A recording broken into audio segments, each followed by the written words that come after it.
আজ আমি যাব বিয়ে বাড়ি। বিয়েটা ছিল আমার একটা দিদি, এসে দেখছি দিদি রেডি হয়ে গেছে। তারপর দিদির সাথে কিছু ফটো এবং ভিডিওস করে নিয়েছিলাম আমরা। দেখছি দিদি একদম পুরো রেডি। উদ্দেশ্য যেটা, সেখানে চলে এসেছি। মানে ফুচকা, পকোড়া, আইসক্রিম, যত রকম খাবার, স্ন্যাক্স আমরা সব খেয়ে নিয়েছিলাম। মানে সব একা খাইনি আমি, যতটা খাওয়া সম্ভব ততটা খেয়েছি আর কি। তোকে মেন যে জিনিসগুলি বিয়ে বাড়িতে, আইসক্রিম আর ফুচকা, কার কাছে কতটা ইম্পর্টেন্ট জানি না, কিন্তু আমার কাছে একদম পুরো স্বর্গ।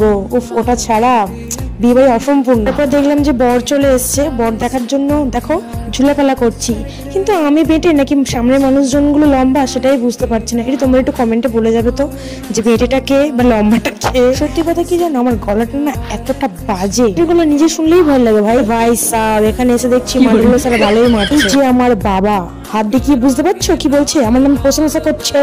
সেই টাইমটা যে আমার মনের মধ্যে যে কি ফিলটা হচ্ছে তোমাদের আমি বলে বোঝাতে পারবো না। খাওয়ার পরে মেয়েদের একটাই সমস্যা, লিপস্টিকটা ঠিক আছে তো।